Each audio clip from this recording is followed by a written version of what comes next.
It doesn't, and now I think everybody heard you. You might. We're live, sis. As you're analyzing yourself.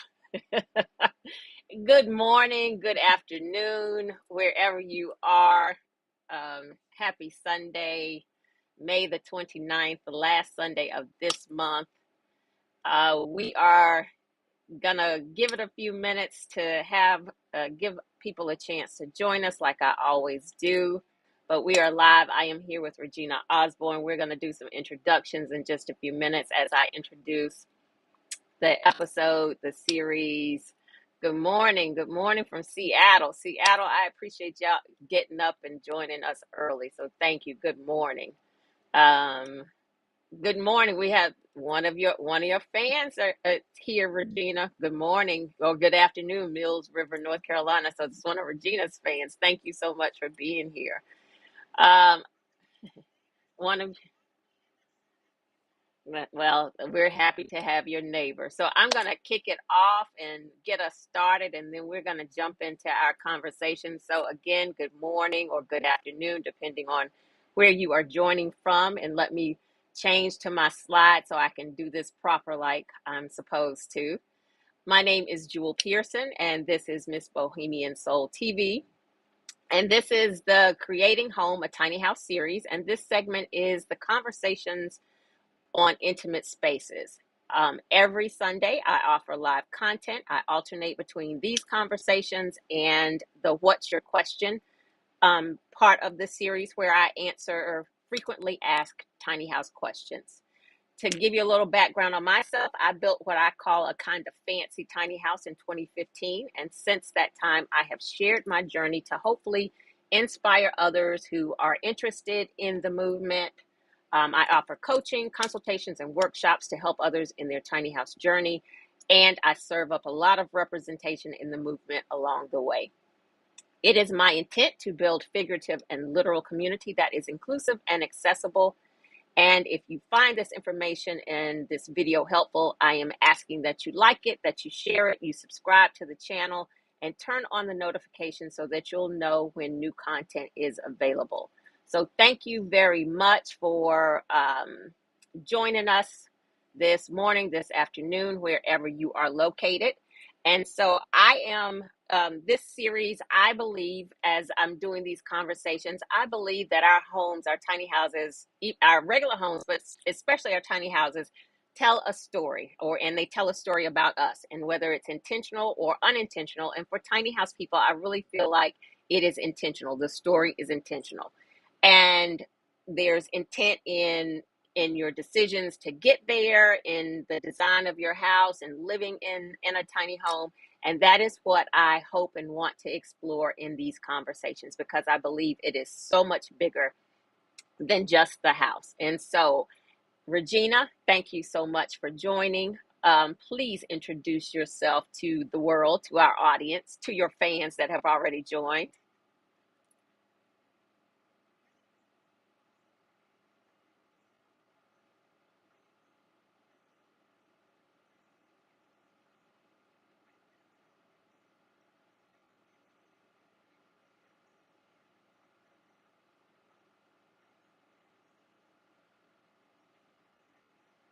Yeah.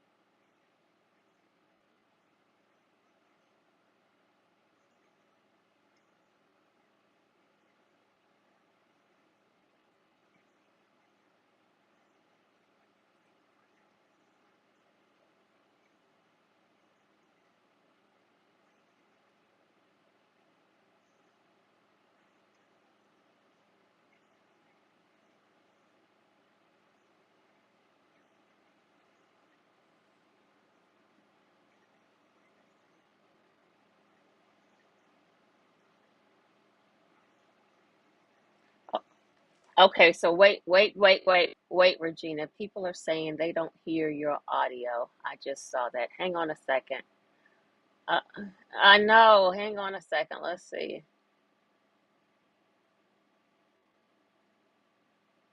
Regina, I hear you. Okay, I see you all saying we can't hear Regina, so hang on just a second. I'm trying to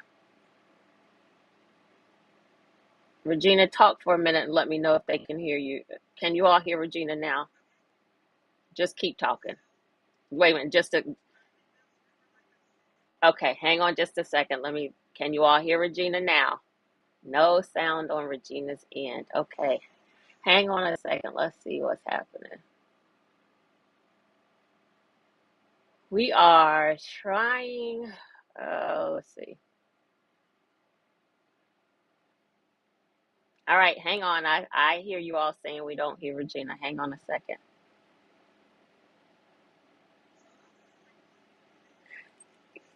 While I figure it out. All right, bear with me, y'all. I see it. You can now messed up my camera. Okay, hang on, y'all. I got it. I got it. I got it.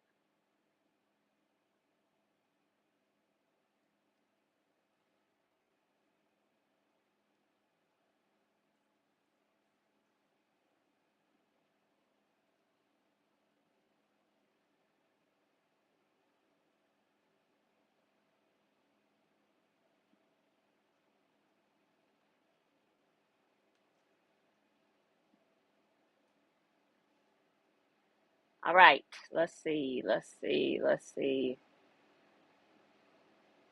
My expertise is just about to run out here. Somebody's saying if we could lip read. Oh, they're funny. All right, hang on a second.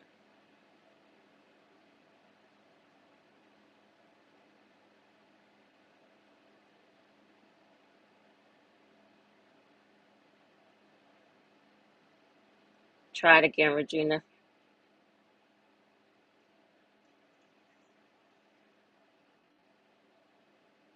Did you all hear Regina then? Now I've got an echo.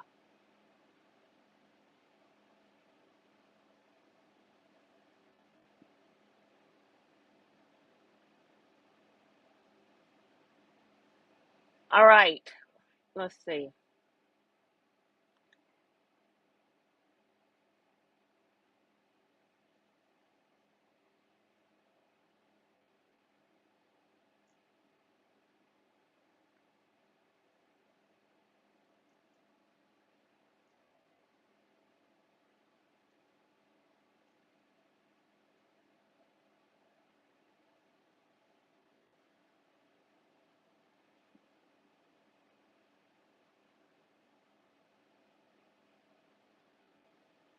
So I hear you, but they don't hear you.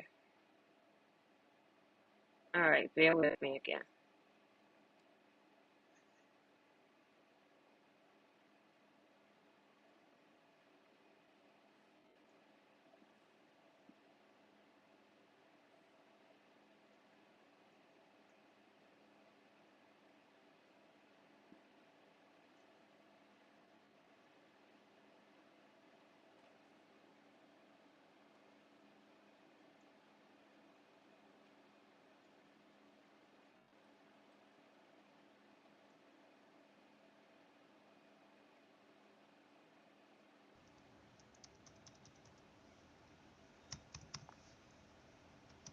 All right, Regina, see if you can talk now.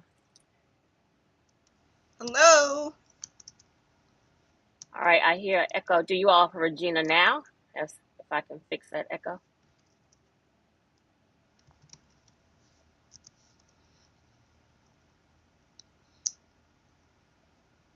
Can somebody let Audio? me know? Can you guys hear me now?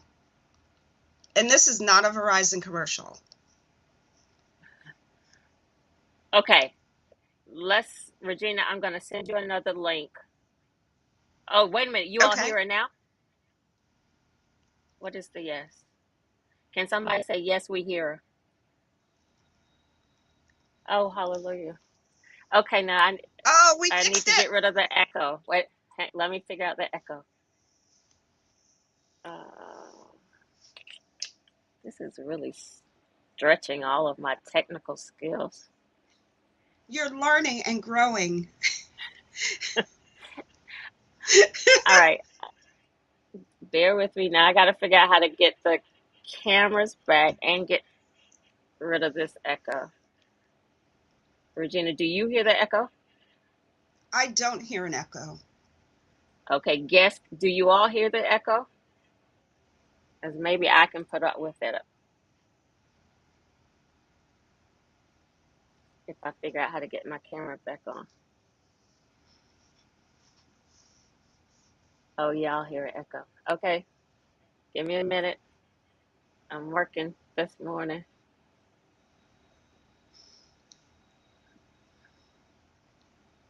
We do not hear an echo. Okay, Okay, good. okay, so I can deal with the echo. All right, perfect. Now just let me figure out now how to get myself back in the screen. Jesus, This is awesome. This is what did live. I do? This is what happens. It's okay if you guys hang in there with us. Okay, okay. I think I might have it. Other than the echo in my ears. All right, you all don't hear echo. Can you all hear Regina?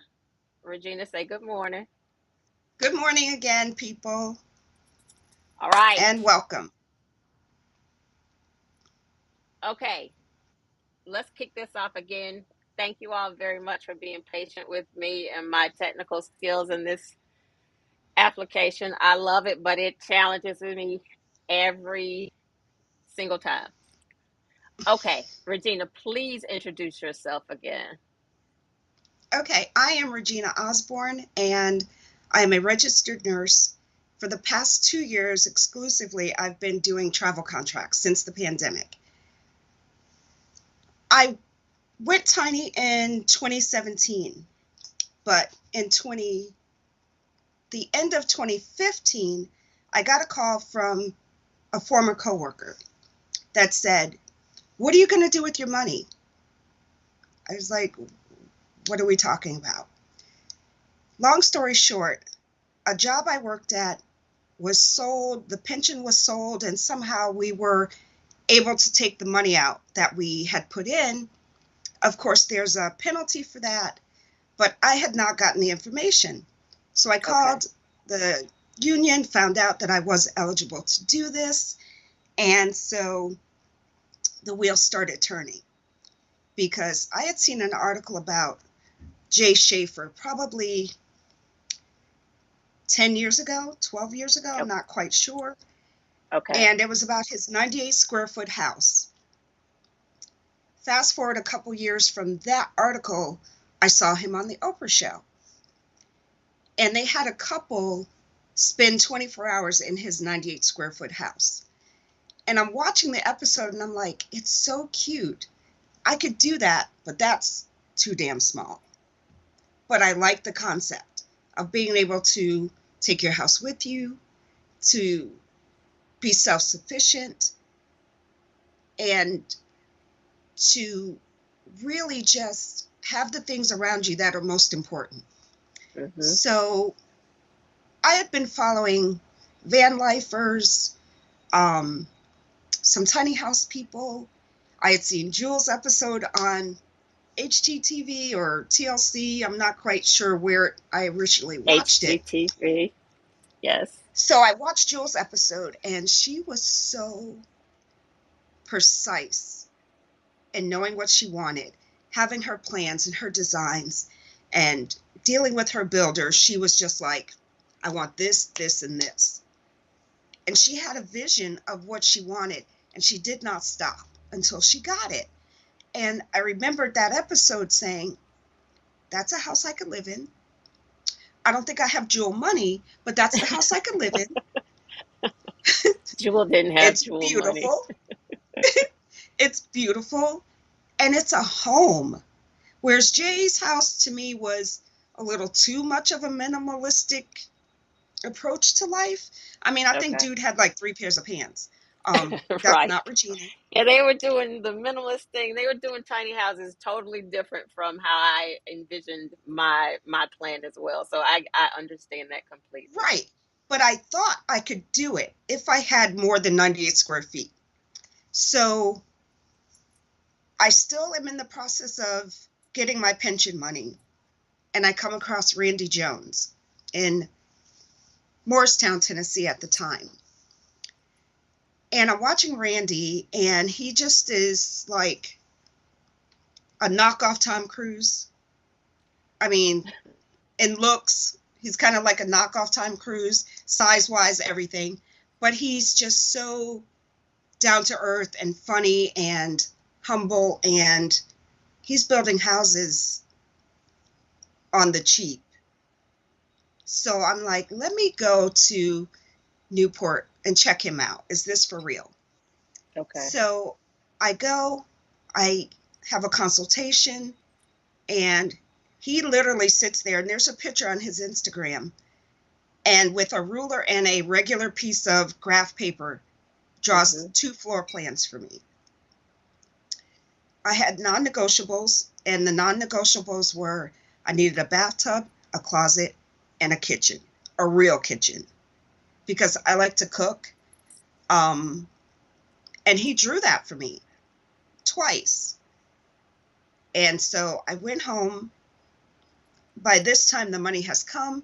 I send Randy a $20,000 wire transfer as a deposit to hold a spot for me. And what he then had was a build your own workshop. And this special was $1,000 per linear foot, plus whatever amenities you wanted in the house. But that was the cost of the trailer. And they did have some basics, but people that know me know I'm not basic. So I wanted some extras. So my house ended up being a lot more than just the base model that he was offering. Right. I went to the Build Your Own workshop January 29th, 27th, and I took 2 people with me. One person I met through a Facebook group, and the other person was the lady that called me about the pension money. Okay. To build your own house, you had to bring 2 people, depending on the size of your house, you had to bring that many build buddies.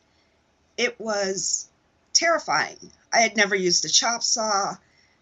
I had never done anything more than put together IKEA furniture with Okay. an Well, Allen that wrench and a qualifies screwdriver. for something. That qualifies for something. You know, the IKEA Allen putting wrench, together the little IKEA stuff screwdriver. is no joke.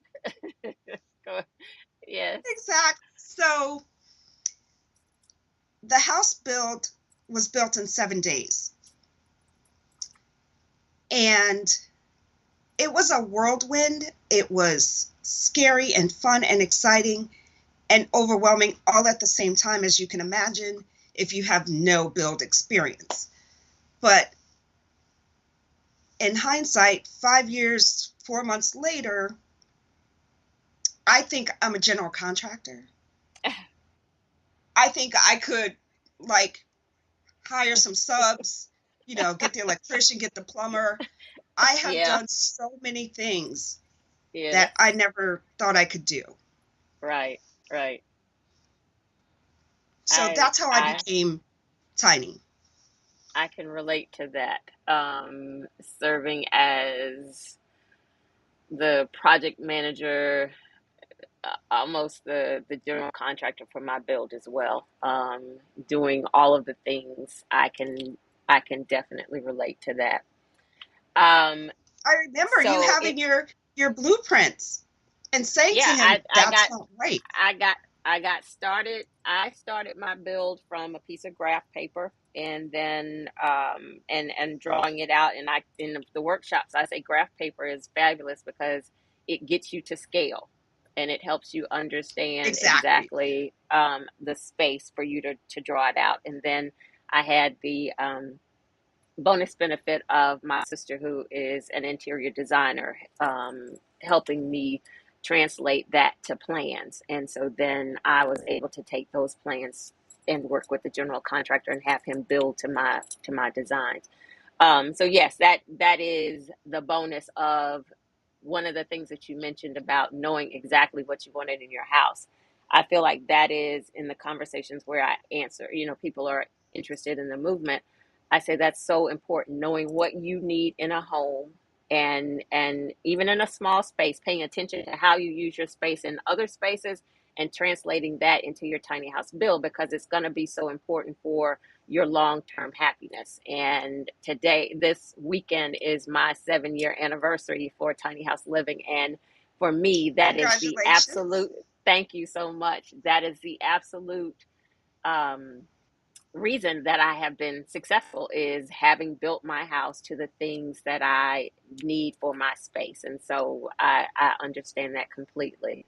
So was this was the home that you were in prior to building your tiny house? Did you own a home? Did you have to go through the sale process, or No, what were you? Okay. I had been a renter for 9 years. I moved to Florida from Pennsylvania, and I had been a renter for 9 years. And that's another aspect of taking the leap to go tiny. I was in a 1 bedroom, 975 square foot apartment. I was paying $975 because I had gotten in on a rental special. I had received a letter that my rent was going to $1135. And again, this was 6.5 years ago, about 6 years ago. That same apartment now is probably $2,500, the Right, way rents right. are going now. So I was like, I am not going to keep giving these people money. How are they increasing me to $1135, and they haven't even done as much as paint a door? Hmm.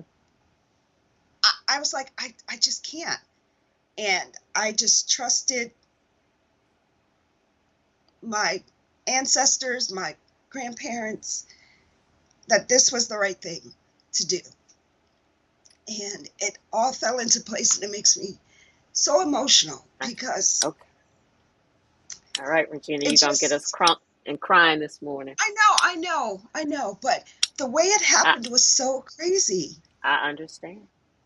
that it had to be Hmm. them. Yeah. So So let's. I was I'm like, I'm sorry. not paying Let's look at your house. 1135.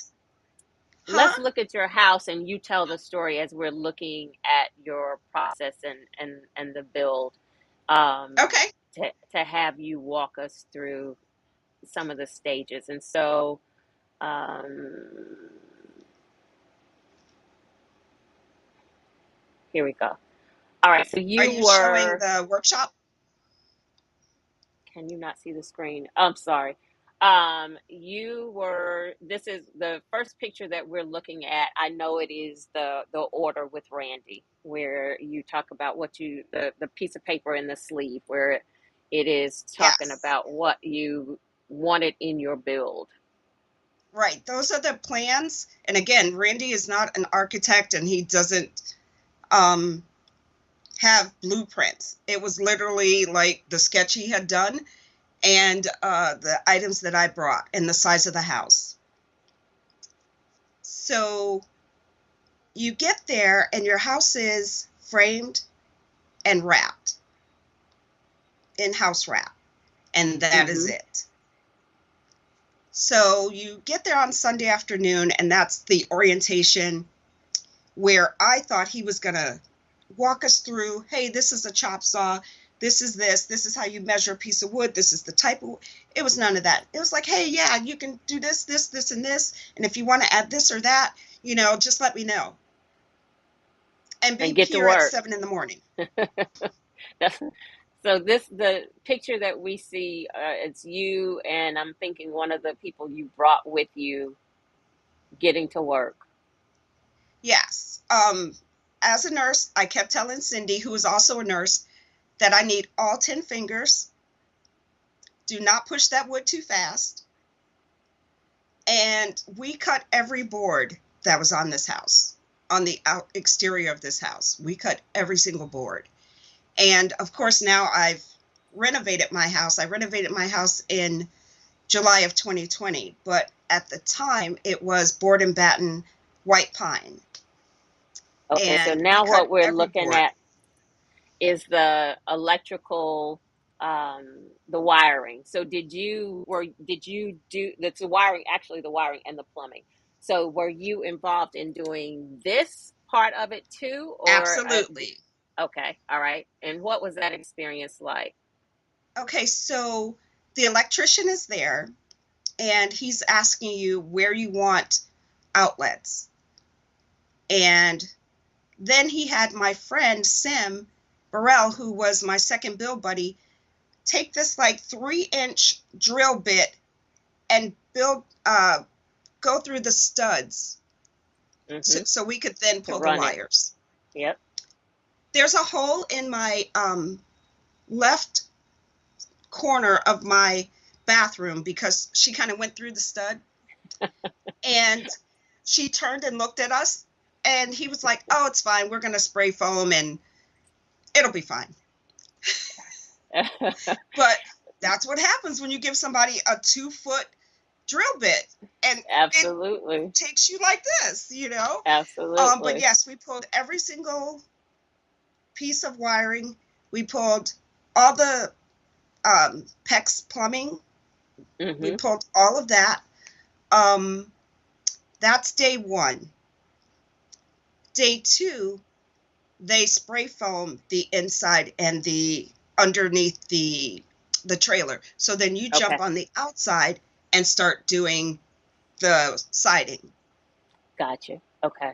And so that's what we're looking at now. Some of the siding, part of the house is wrapped.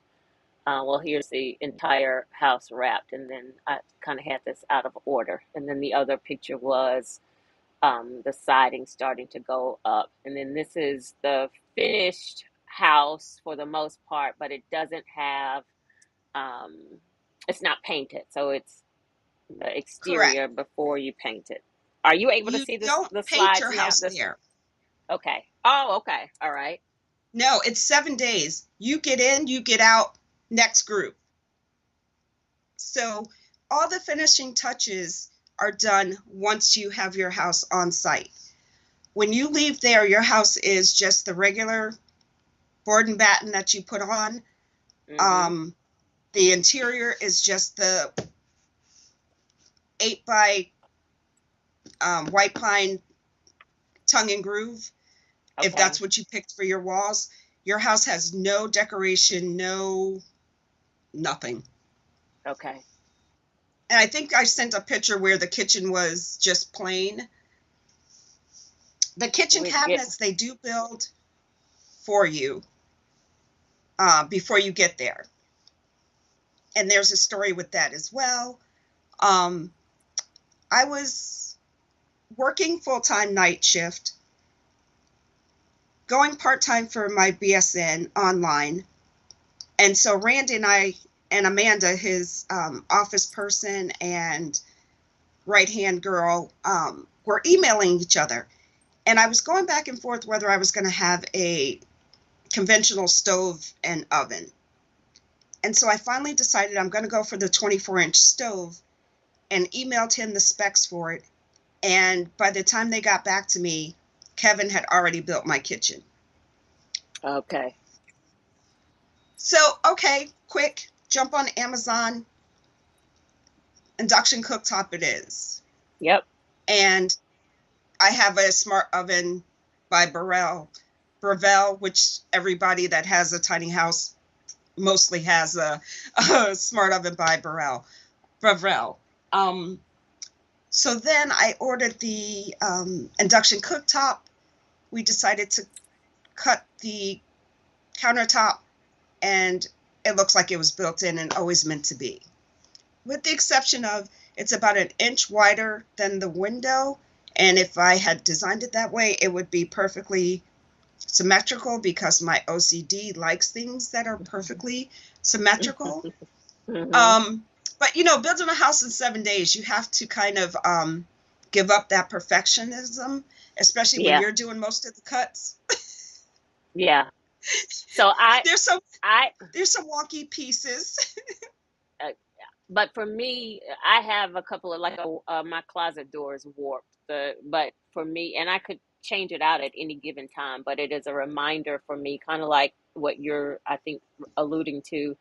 That board sat in my truck for quite some time because we were behind on the build. And so when we finally got to use it, it had warped. And I was at the time out, my budget was done. So I needed to use that Yeah. board. Now, could I now replace it? Absolutely. But when it does its little thing and it gets a little more warped, if it's humidity in the air, it is a reminder to me of my build process and the resilience and all of the things that my build process was, and it gets to stay. But it's Exactly. like a souvenir. So I absolutely get it. So now I know you aren't able to see the pictures, but I remember when this happened. So you were originally in Fort Lauderdale, or not Fort Lauderdale, you were in Florida. And I then was when in you the Tampa decided, area. Tampa, okay, and we're going to talk about your community you're in now and the other community. But when you decided to relocate, you had to take your home back to Randy, and this is the picture that I believe represents that, because you had ended up with some damage from the weather, the salt, the something like that, I believe. Is that correct? Right. Tom is Randy's business partner. And uh, when I said, I text him or Randy and I said, my window trim is starting to separate and I can start to see where the house was stained, but there's no stain there. And he's like, well, wood expands and contracts with moisture and weather, and it rains every single day in Florida at some point. And in the winter, they get a lot of rain. And so he was like, well, do you caulk every year? Do you restain? No. I haven't. What? Every year? Um, what's my other options? Like, I'm not going to be doing this every year. Like, that's just not going to happen, financially, and just, no, that's a no for me. So what can I do? So I decided that I was going to change the window trim to PVC. Mm-hmm. So I bought it, I cut it, and I sent him a picture because I was using a miter box. And he was like, what are you, Amish? Using hand tools? And I was like, I can't buy a lot of stuff because then I have to store it. A miter box is this big, and a little handsaw, I can do that. And so, again, divine intervention or whatever the case may be, we go into pandemic lockdown. And Mm-hmm. nurses' rates are through the roof. Now, working in Tampa, the cruise ships come and go from Tampa. And if you remember, before we had COVID, we had people stuck on the cruise ships that were Right, sick. right. Regina had COVID before it was called COVID. Okay. So I was like, I can go work the pandemic because I just had COVID. I think I have some immunity, and I think it gives me some street cred with my grandkids to be like, my grandmother worked the pandemic. She's a bad ass.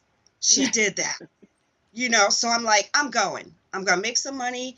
I'm going to go and I'm going to renovate my house when I make this money. So I went to New Jersey for 5 months.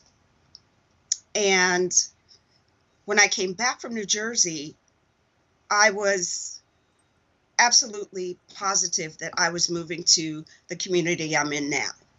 Okay. And I've had a deposit with the owners since that was 2020. So I had a deposit in 2019, but I didn't pull the trigger because I came down and I saw the lot after sending my deposit sight unseen, and the size had changed because they had like the 100-year flooding here.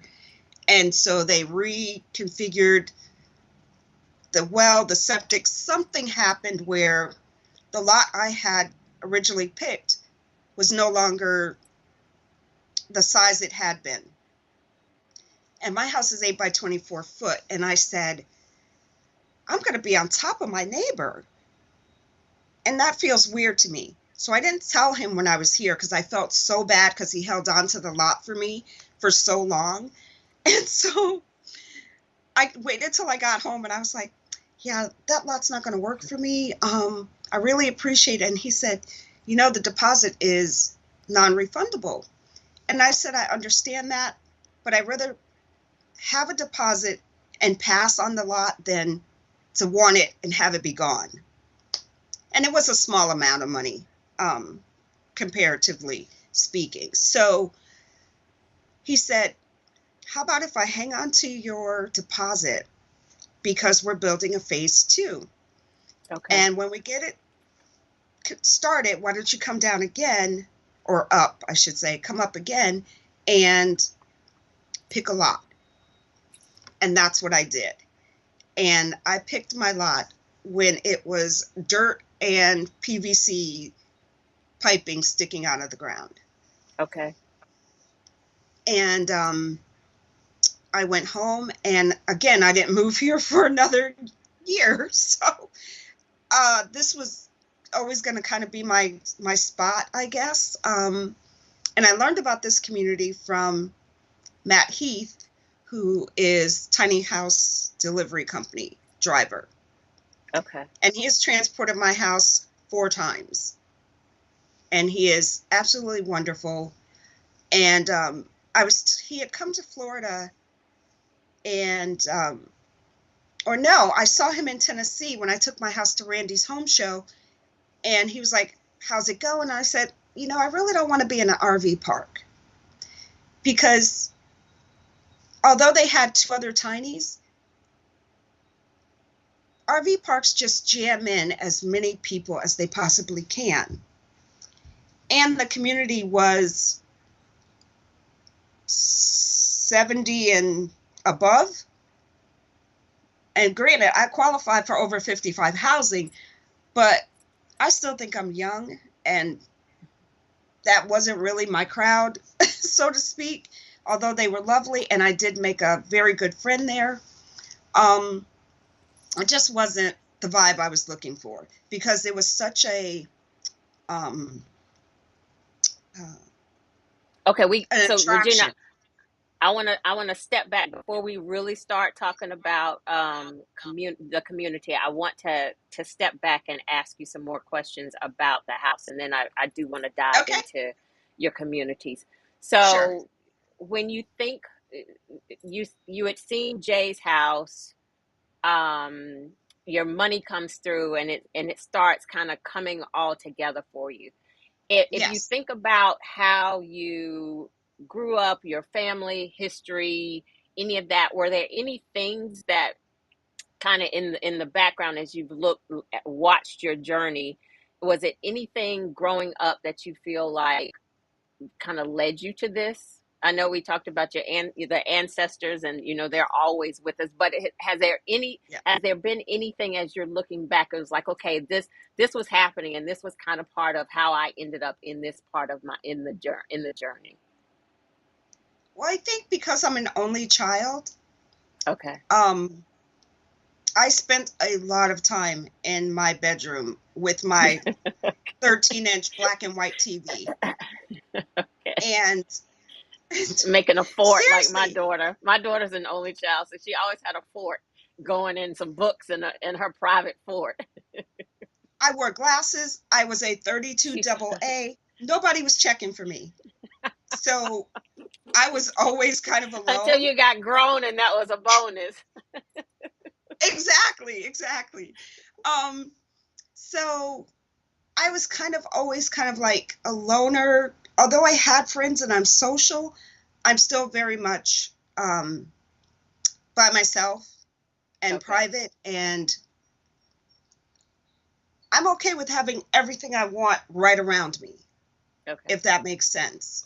Yeah. Um, and just having a kitchen to really cook and make your own meals, because my grandmother was a big influence on me, and she was always cooking, and Okay. having a real kitchen to me was really important to be able to make food and to have that homey feeling of being in the kitchen and uh, offering people food if I invited someone in. Not be like, well, I have a microwave and one Yeah. induction burner. Hang on, let me make this. Here's an egg. Wait, I'll get the bacon. I didn't want that feeling. I wanted a home. Okay. So my next question is kind of around that same um, kind of I think a segue from where you were just going. I always ask when people see your home, what do you want it to say about you, or as a person, what do you think it says about you? Like the first thought. I think people think that I'm way more flashier than I am Okay. because my house is very blingy, Okay. but I'm girly without being glamorous. I don't wear makeup. I don't have nails because I'm a nurse, although some do. I don't have lashes. Like, that's not me. But if you just saw my house, you would think maybe that's me because I have a lot of rhinestones, a lot of bling. Okay. And my house, I think, is beautiful, but I don't think it's very feminine, if that makes sense. Like the color, Okay. I have blues, grays, white, and pops of yellow. Um, but I have a floral shower curtain, and I have, I think, a kitchen that is beautiful. I did glass mosaic tile all the way up because it's a small space. I think you can splurge a little bit with certain things because you're not buying a lot of it. Um, and again, the kitchen's really, really important to me. The bathroom is very important to me. I have a tub because bubble baths happen always, daily. I have to have that. Um, but I think they would think I'm more glamorous or girly than I am. And I like comfort. So I have a real sofa or a love seat. I didn't want any built-in furniture because I like I can change. relate to that. Yep. I like Yep. change, and I have a big booty, so being on a 2 foot um, bench with a half an inch of Oh, foam just home. was Yeah. not going to do it. Yeah. I was And to I me, was that kind doesn't of feel that like a same way. house. Yeah, I definitely left space. My home for me has often been the gathering spot, so I wanted to have it be as comfortable as possible. So people weren't like, we can only stay at Jules' house for 10 minutes because that couch is hard as hell. And for for me, comfort was like at the top of the list because I didn't want people to feel uncomfortable. I didn't want to be uncomfortable in my space, and I didn't want guests to feel so uncomfortable in my space. So I also have that went into it with that mindset and decisions. So now you were talking about the pandemic and working during the pandemic.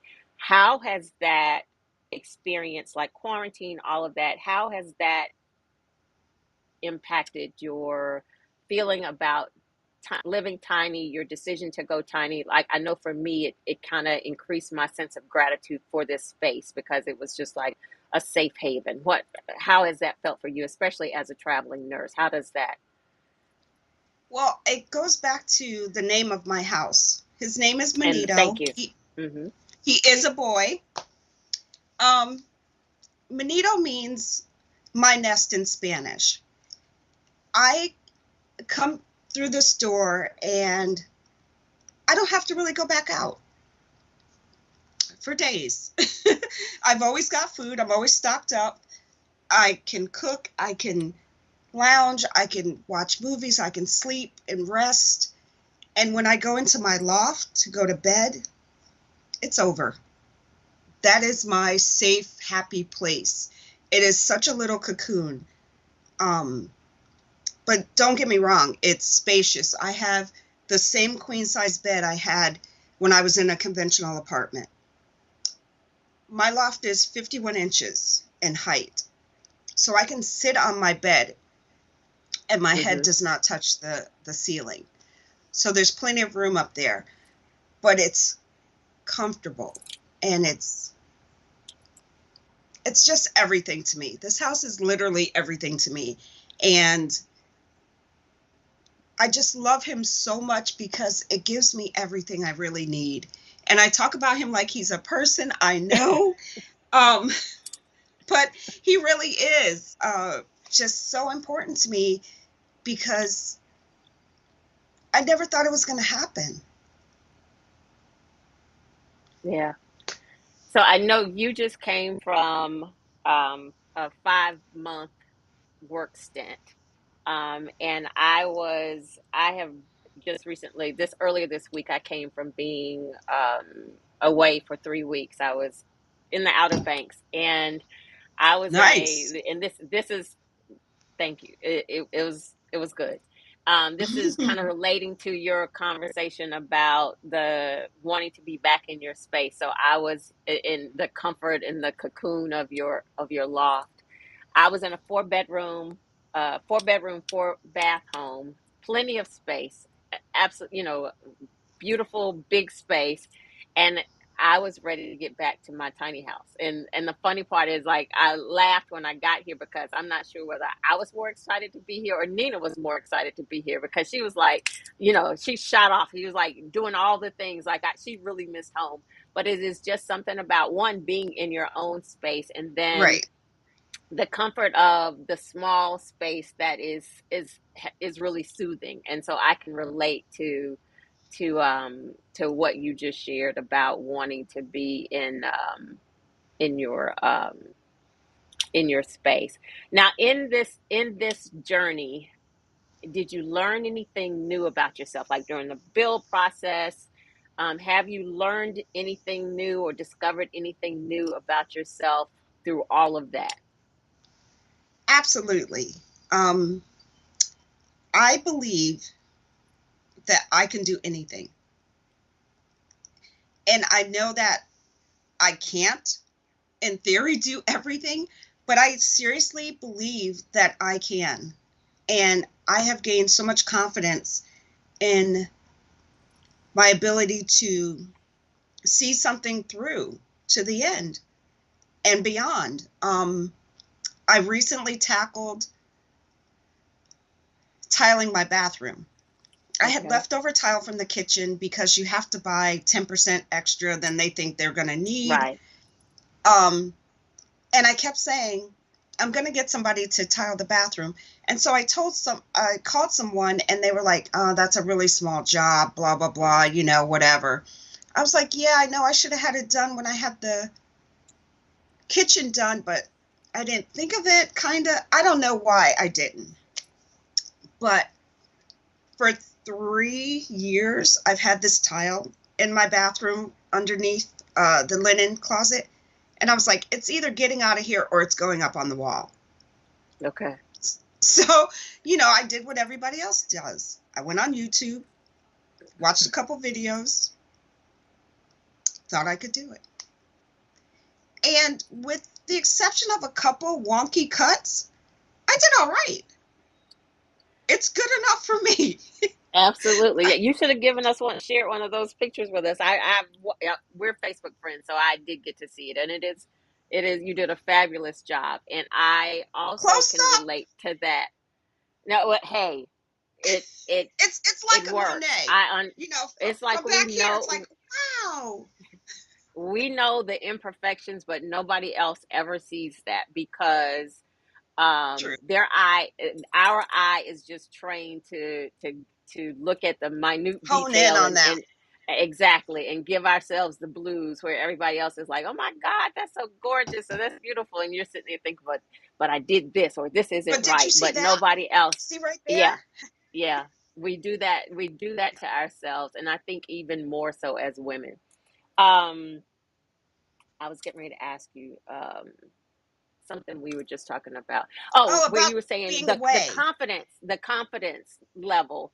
That is something that going through that journey is definitely a confidence building thing, because, and I've said that before, kind of sitting in your space, where you, like, when I'm having a bad day or when I'm getting ready to do something else and I'm like wondering, can I do that something else?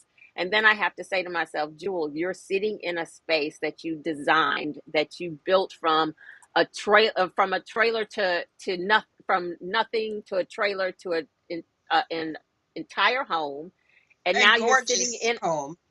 Thank you. And then you're sitting in this sunroom space that you did it again, and you've added a sun.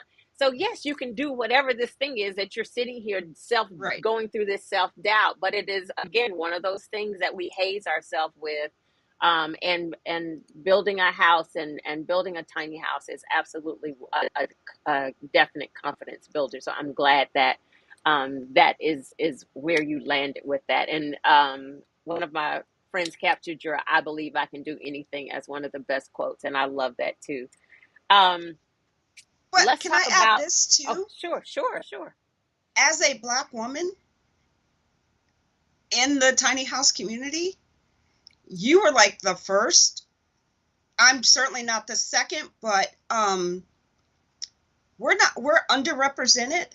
And I think that goes back to us not thinking outside the box, Mhm.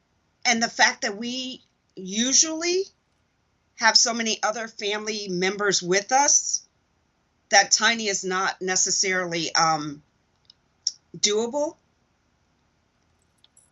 So I think we count ourselves out, and we think that the judgment from others will be too severe and will be something we can't overcome. So If I we don't do know that. something different. Yeah, yeah. I don't know that I've fed into any of the judgment, but I definitely agree that so many times that we aren't we aren't thinking tiny houses because, oftentimes, and this is one of the things, as I share my home and the work that I do, is one of the things that I feel like is so important to our community, where we're still the numbers for conventional home ownership for Black and brown communities remains low year after year after year. So oftentimes our community is still trying to achieve conventional home ownership. We're still chasing that often, and by design, elusive American dream. And so trying to talk about a tiny house is a hard sell, because I haven't had a big house yet. So why would I even consider a tiny house in a world that big looks like that is success, that having big things, having lots of things looks like success. So why would I want to go backward? And so that Exactly. is a lot of why these conversations are important. That's a lot of why I openly share my journey, because, and my tagline, you don't have to give up luxury to go tiny, because it is all possible, and a tiny house gets you to home ownership quicker. So Yes. those are some of the things that I think people really have to come to an awareness of, and I think it is the work that the conversations that we're having here that help those conversations along. And so, Angela, I do see your question about what you're torn between, and what I'm going to tell you is to please join the "What's Your Question" segment of this series, and those are the type questions that I answer in that series. So please join that from next Sunday, because those are definitely the questions and the things that we talk about. And in that series, the "What's Your Question?", I have talked about the differences between a tiny house and an RV. So yes, please join that, so you can get the information that you need. Yeah. So let's talk about your community. So in the Okay. beginning, you were in an RV park, and you said it was a 70 and over community, and you were Yes. nice people, but it wasn't really your speed. I get it. as I laugh because I think this is the year that I qualify to be in adult communities. And even though I don't want to move there was this adult community in Charlotte that is more of maybe park model houses. And I Right. had, like a couple of years ago, when I was looking for a space, I went over there to talk to them, and they were sharing with me that it is legal requirements that you have to be of that age, because I was saying, well, I'm so close, like, can't you all consider allowing me Right. in the community? And they One were or saying, two like, more from birthdays. yeah, from a funding perspective, it has to be 55 and up. So this year I get to qualify, but I'm not ready. I'm not moving my house, but it's like some of those things that I'm looking around saying, okay, this year I get all of these perks. But so 70 and up was a little bit out of the range. But now let's talk about your community, where you are, and so it's Acony Bell. How do they say A Acony coney. Bell? A Acony coney bell Bell. is All a right. flower. Okay. I'm not sure if it's the state flower, but it is a flower, and it blooms in this area. I live in phase 2. I originally had a lot in phase 1. Phase 1 has 23 lots. Phase 2 has 54, and they are currently building phase 3, which is going to have, I think, 14 to 18. Don't quote me on that. It's on the Okay. website. So I live in phase 2, and phase 1 as well has rentals, park model and tiny house Airbnb rentals that they manage for the owners. Once you get past, I think it's lot 13 or so, from there back is all private homes. And the people some are here full-time, some are here part-time. We have community fire pits. We have a community garden. We have a clubhouse with one washer dryer. It has like a little office, a kitchen, dining room, living room, and a beautiful deck. I think there's a grill out there. Don't quote me on the grill. I think Okay. there's a grill up there as well. And that's adjacent to phase 1, but it's going to be surrounded by phase 3. I don't really go up there that often because it's kind of far for me. Okay. Um, but it's available. So if you wanted to have people over for a birthday party or whatever, you can put your name on the calendar and have your event up there. The community fire pits, they supply the wood. I have my own fire pit as well. Um, there's going to be a pavilion planned for phase 2 at the front of phase 2. That's going to have, I think, like a pavilion, like gazebo kind of thing. Again, don't quote me on that. That's just kind of what I heard. But it's just beautiful here. You can look at the community. They're on YouTube. They're on Facebook. I'll, And and I'll share some information in the video description on the community to access it.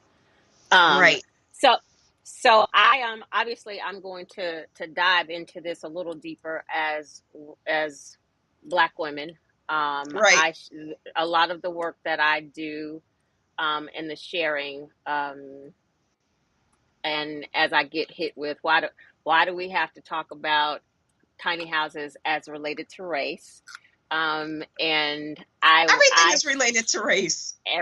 as I move through this world, everything is related to race. And then Yeah.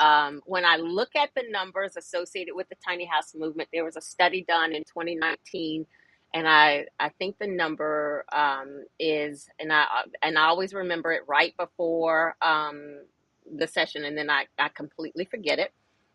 But it's the tiny house movement. The statistics showed that it was 95%. It was 93 or 95% Sure. Caucasian.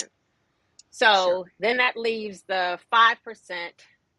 And so what I say is, from the tiny house movement is covered from the Caucasian perspective with that Always. Yeah. 95%. Yeah. And there are some things that are specific to Black people, BIPOC, the Black community, people of color, that are Right. different within this movement that don't get to, that aren't always covered. And those, that is the work that I want to do, because where people say, why does race have to be brought into it?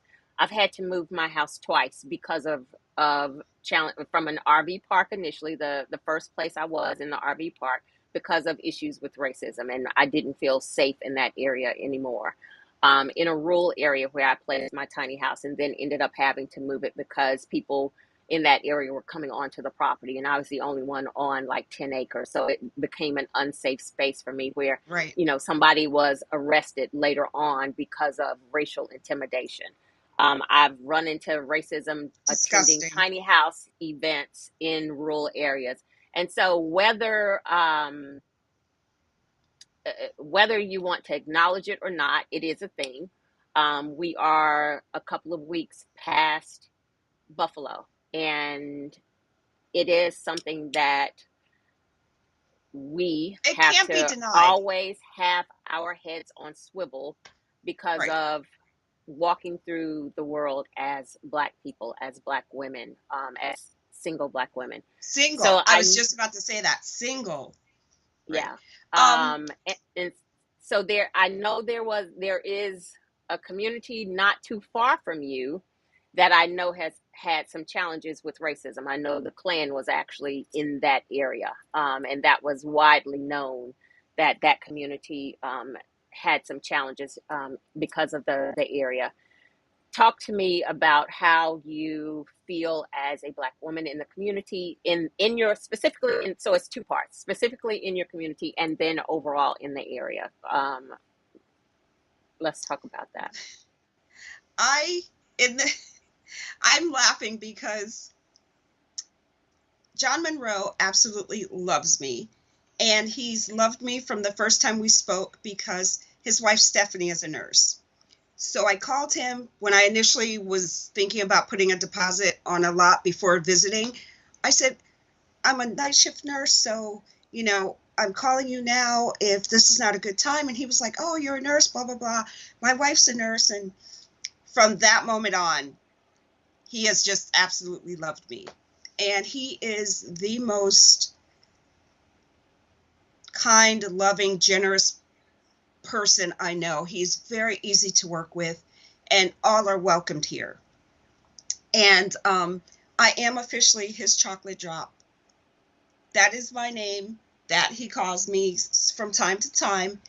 And we do have a lot of people here that are not necessarily African American, but they do fall in the BIPOC community. We have a lesbian couple. I don't know their ethnicity, but they have brown skin. Okay. I'm not sure. Then we had another married couple. Again, not sure of their ethnicity. They have brown skin. Um, and we have a lot of vegans here.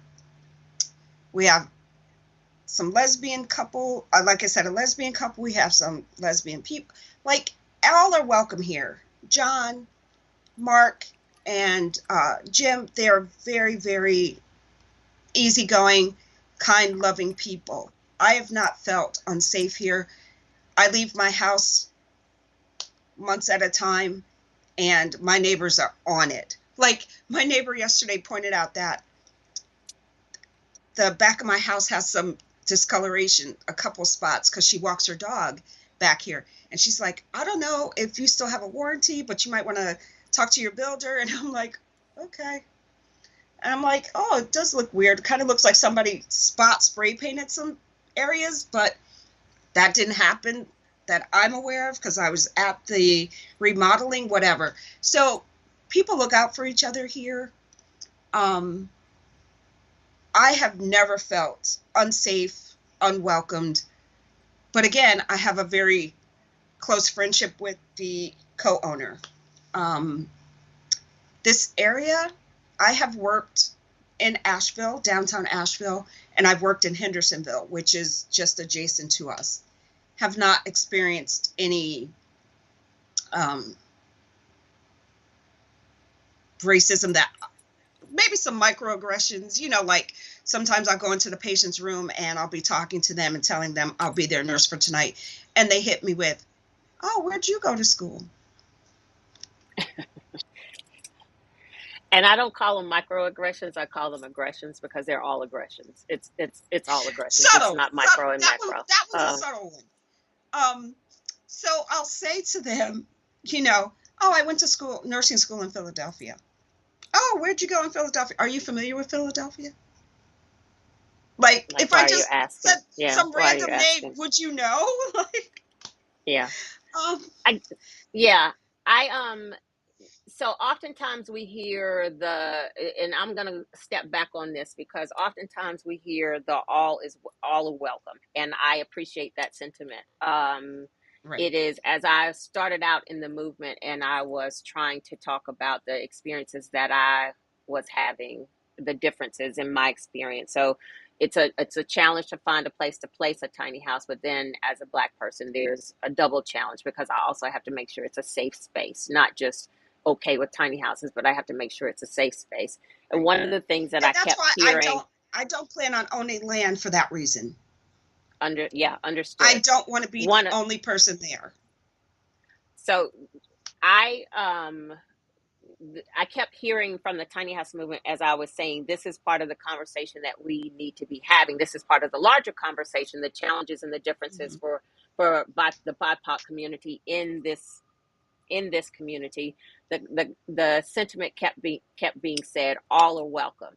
That is not really addressing the concerns. If I'm saying to you that these are some challenges, these are some conversations that need to be Right. had, and I need you all to also talk about what's going on, because racism will never be ended by Black people. It is not a Black people problem. It is something that white people have to solve and Exactly. fix. And so if you just throw out that all, and I'm not negating anything that you said, but if you just are throwing out Hmm. that all a welcome sign, but I come Right. to you with the challenge, and I'm trying to talk to you about what needs to happen, how it needs to, the work that needs to be done.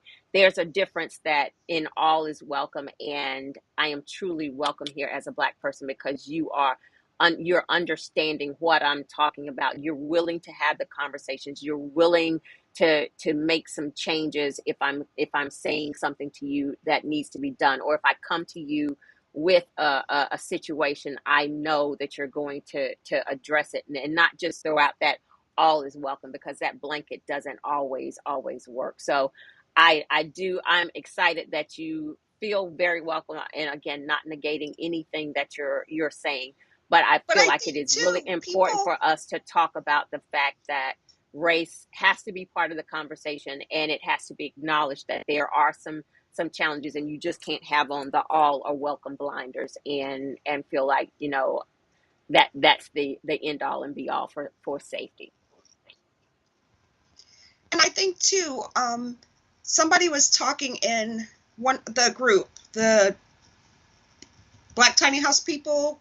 I'm Hmm. saying the name wrong, but somebody was saying, "Oh, I was saying I lived here at Acony Bell," and somebody was like, "Oh," said something kind of, no, it was on the video that was done by No, Tiny no, House you're Big good. Journey. Okay, I know who you're talking. Yes.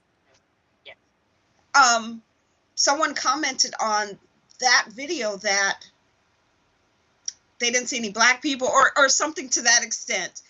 And John was like, "Hey, can you go on and respond to that person and let them, tell them what your experience has been living here?" And I was like, how could they say that if they haven't lived here, haven't taken a tour, haven't come to visit? Like, why would they even say that? That they're not Well, welcomed here? Or yeah, I don't know I if it's just, if it's a thought about not being welcome, but I think that also goes to a larger conversation where representation matters. If you do have diversity in your community, then that needs to be part of what's seen, so that because people need to see themselves in that community. So absolutely.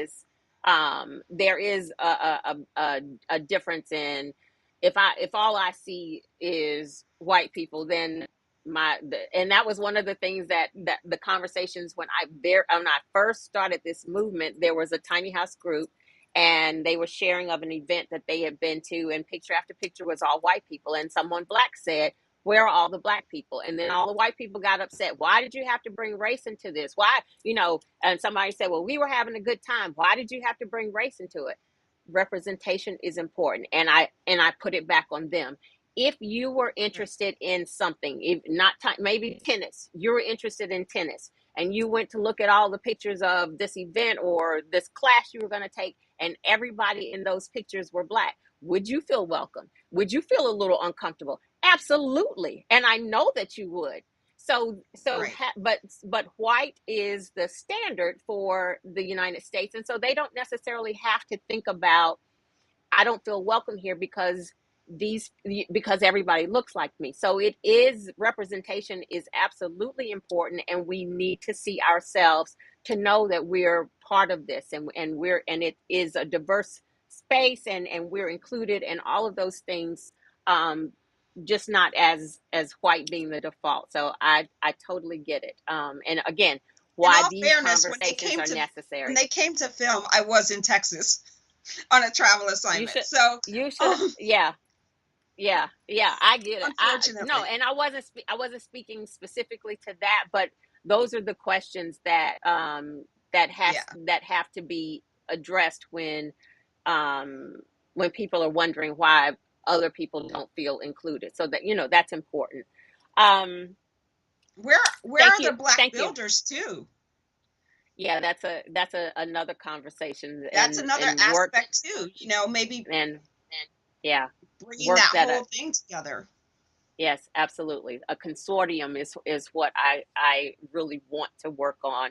And Yeah. again, in my tiny house luxury living video, I talked about the wanting to work with a black builder. Again, oh, again, this movement is 95% white, and I spoke to wanting and wanting to have representation on HGTV because HGTV hasn't always been diverse.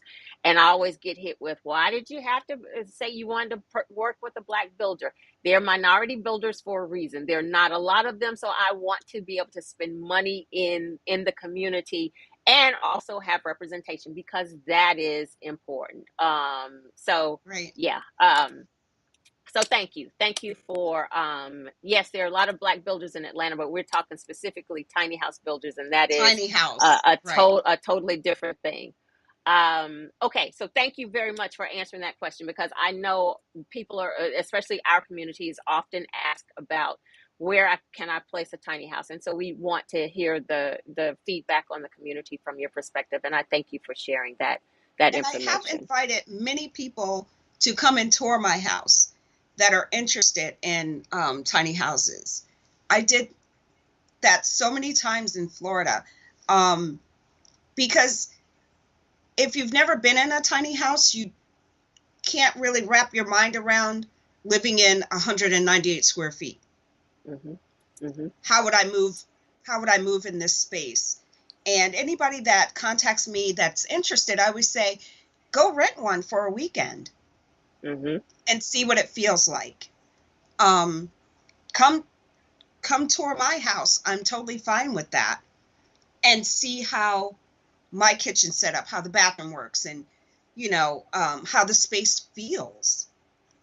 And I've had people come in and say, oh, I don't feel claustrophobic in here. Well, I have 11-foot ceilings. You should not feel claustrophobic. My lofts don't have any walls, so there's not that closed in feeling. So having access to even seeing a tiny house Mm-hmm. is also, an issue, because a lot of builders don't even have models. They're building for a person and it's out the door. Right, right. So that kind of gives me a good segue into another question. So if you had to pick one thing that you wish more people understood or knew about tiny houses, or maybe the journey, what would that thing be? It is more specific than buying a conventional house. It can be exactly what you want, but you are going to compromise because you cannot have everything.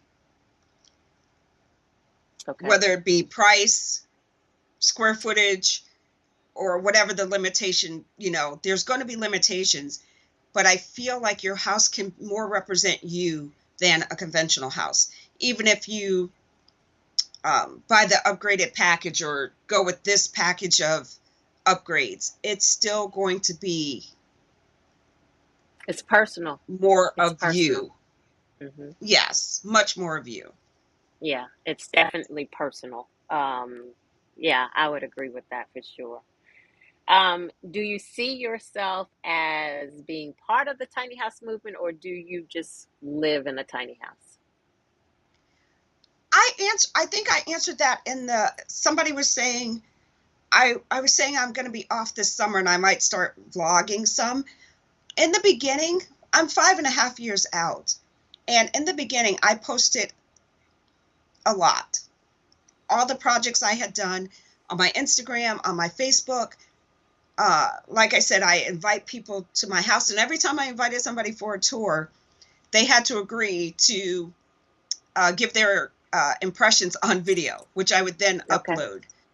Um, I feel like I'm a part of the community because I'm in a lot of different groups and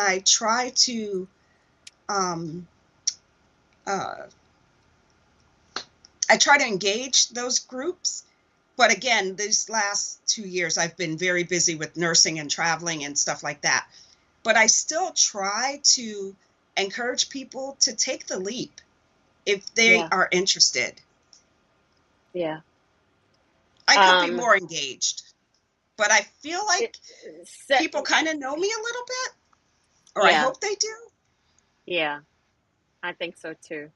5 years for you, and I shared in the beginning that this is my 7 year. This weekend is my 7 year anniversary, and sometimes I think that I just want to sit and live in my house and mind my business, but then and not do all of the sharing and the work. But then I also feel like I have a responsibility to do this work so that the 95 point whatever those numbers are, so that more of us are seeing Are the free, benefit. are free. Liberation is everything, sister. Liberation is everything. Yes, My house is absolutely. paid So that for, I mine as well. paid And for. when I tell you that is a beautiful thing. We were talking about where you were saying the your rent for at Acony Bell, and what I know and what we consider I consider tiny house parking, because it is the what you are paying to park your tiny house there. There's something beautiful about numbers that are in the $400 and $500 that you can get out and hustle up that money, but no one can ever come and take your home from you, and that's a beautiful feeling. So absolutely, Exactly. sharing this journey of liberation, I feel like is part of what I want to do to help, because our community, our people all over need it, but our community needs it really badly. And so I'm going to do this plug. Jewel, where or how do we get started in our tiny house journey? So I'm going to say, I'm going to do all the things. First of all, like and share, like and subscribe to this channel, because I'm trying to do all of the things to help you get started in your tiny house journey. I have a closeout that I'm going to talk about all of the things, but all of this information will be in this video description. My channel, Tiny House Living and Tiny House Luxury, I talk about the things that I do. On alternating Sundays, I offer what's your question, for answering frequently asked questions. I, I got a whole blurb when I finish this, but you should then know the answer to how you get started in your tiny house journey. And I am here for all the things to help you get started. So, Regina, we are going to start kind of Okay. wrapping up. Um, Robin, I see your question, Robin. You need to be on the what's your question side, because we talk about those kinds of things. Today we are focused on Regina and my Nido. Did I say that right? Yes, you My did. Nido. Okay, so that's where we're focused. But please join us for what's your question. Absolutely, Sandra. Tell them, take my course. Okay, so Sandra is asking, and thank you, Sandra. Sandra is always, always, always one of my super chatters, and she is always going to share some love with the guests, and I so appreciate you, Sandra. So Sandra's question was, how did you and I meet? And please leave a way to get in contact with Regina. So I will share whatever information Regina wants to share in the video description so that you can get in contact with Regina. And I got to think about how we met. I think I I was started. fangirling. Okay, I was Regina, go ahead. fangirling. I was constantly messaging you, or if I saw your name in an article, I'd be like, Jewel, did you see somebody referenced you in an article? I thank you for fangirling. So I wasn't going to be able to answer that question properly because I feel like we've just been friends we've been Facebook friends for such a long time. It was like, I don't know the answer to that. I just consider you friend and family at this point. So thank you for the share of how we met. Yes. Thank you, Jolene. Jolene, I think, is one of your neighbors, and she's saying this Yes, is she is. her first show, first time watching, and thank you for sharing my passion. Absolutely, this is Regina and I were talking about this. I can talk tiny houses in my sleep, which is how I know I absolutely adore them because I enjoy talking about the side of it, or the impact for houselessness and affordable housing and the impact for our community. And there are just so many things that tiny houses, so many benefits to tiny It's the houses. And answer to so many problems. it's not the only answer, but it is absolutely a solution that is not being considered. And it's one of the things that I really want to talk about all the time.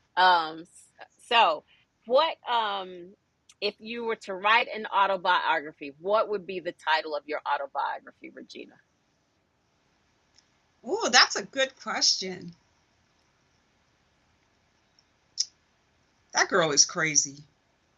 She thinks she can do anything. That's the title? She thinks she can do anything. I love it. Are we going to put the crazy part on there too, or just she thinks she can do everything or anything? Oh, no, she's crazy. Do those go together? Like, do you have to? Thoughts. How about you? She's different. She's different. Oh, definitely. I am. Which one is not like the others? Okay. In my family. All right. I got you. What is one question that you wish that I didn't ask that you wish I had asked?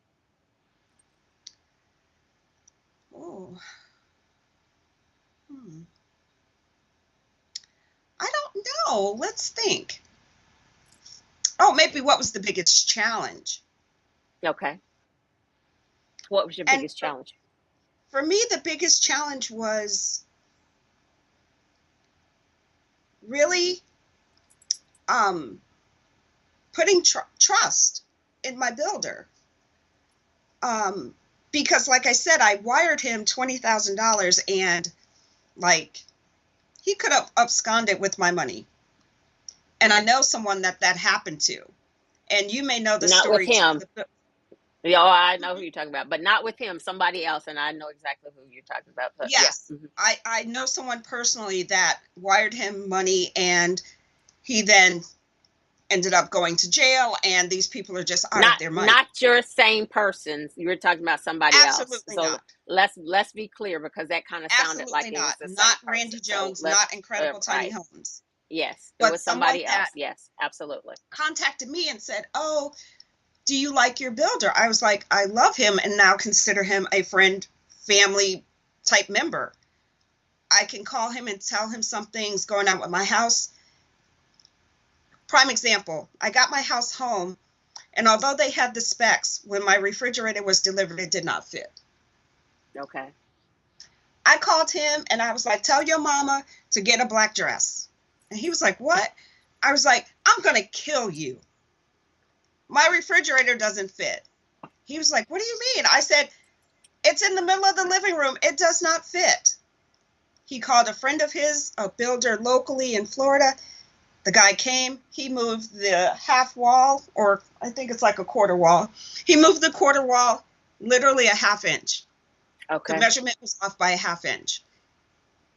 He rebuilt the wall, slid the refrigerator back, and left.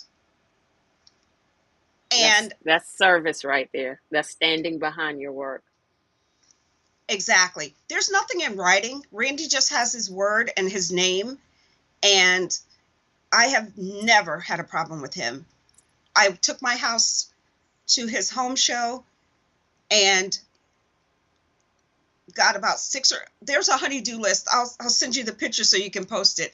I left a honeydew list and went to Nashville for the day after the show was over. And those things were fixed, and I did not pay any money. And I'm not saying you should expect that, but I'm just saying I spent my money to bring my house to his home show. So he in turn made some tweaks and changes for me that I wanted. That's beautiful. Yeah. Absolutely. It's a reciprocal relationship. Yeah. It costs me a lot of money, time, and effort to bring my house to a home show. I felt at the time my house was one of the more well-known houses of his. My house is house number 45. I think he's now on house 400 and something. Okay. But I have been very vocal about, hey, Incredible Tiny Homes is my builder. Incredible Tiny Homes is my builder, and I love my house. Come see my house if you're interested. So, he asked me would I come, and I did, and it was a great experience. I met a lot of people. So many people came through my house and congratulated me on having a home that they felt like a home. Thought it felt like a home, and they could see themselves in it. Yeah. Except I got the whole, you don't have a washer and dryer. I don't. I chose closet space because you're going to use your closet space every day versus a washer and dryer. But Regina, because it's your tiny house, you get to design it and include a washer dryer if you want to. I have a closet and I have a washer dryer. So again, that goes kind of back to what we were talking about. It's personal, Exactly. and you have to know the things that you I require use the for fluff your and fold space. service. It's $1. Drop your clothes off. Somebody washes it, folds it, and you pick it up. And when I want to, I just use the laundromat. I'm okay with that. It does not affect me. But I have a neighbor, Kim, I think she's watching, I'm not sure, but she was like, she has a park model, and she was like, this is the first time I've had a washer and dryer in my whole adult life. And I was like, yeah, see, I'd rather have closet space. It is personal. Whatever you have to know, you and what makes home for you and what you need to have in your space. And I think that is one of the pluses for a tiny house, the design portion of it, knowing you and knowing what you need in that space so that you can be happy long term. And that is so important. Regina, share with people how they can support you, get in touch with you, whatever information you want to give out, or none if you don't give out your information. I know some folks' stuff is private. No, my Instagram page is all about the house and meals I make, food I cook, projects I've done. So it's Nido. I'll type it in the comments. And then I will add it to the information in the video description so that people who are checking this out later will know how to connect with Regina.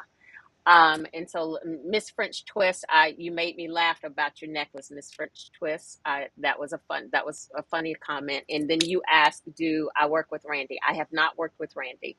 Randy was Regina's builder. I know of him, but I have not worked with him. But yes.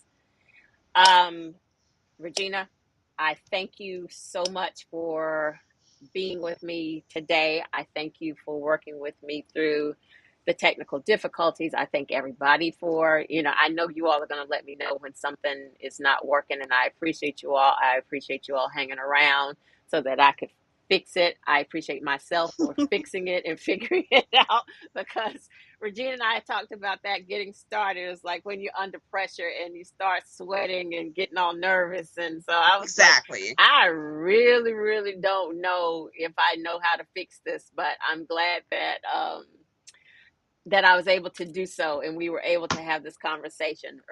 Regina, it has been so fabulous, and I thank you, thank you, thank you for Oh, you're more joining than me welcome. It on was this great. Sunday. I appreciate it.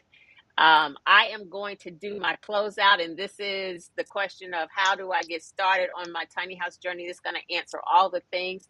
Regina, I am coming to visit you soon, so we know that will be happening, and you, because we're not far And from we'll each go other, so live. We'll go live when you we'll come. do we'll do something like that so that people know that we're hanging out and getting together, because if we don't do that, then it didn't really happen anyway. So we'll have to make sure Exactly. Exactly. we'll have to make sure we do that. Thank you so much again, and I am going to close out and share all of the information that the questions that were asked before. So this is I thank you all so much, so much for joining us today. This was the I do two series here on Miss Bohemian Soul TV.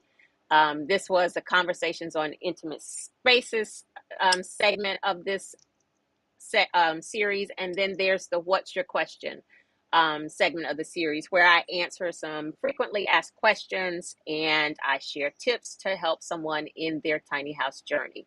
And so I hope that all of this content happens every Sunday at 12 p.m. Eastern Standard Time. And so I hope that if this video was helpful to you, you'll like it, you'll share it, and then you'll tell your friends about it. And be sure to subscribe to my channel so that you can be a regular and know when live content is happening. So again, I say thank you all very much for being here. Thank you, Regina. Everybody, I hope you have a great Sunday. Thank you.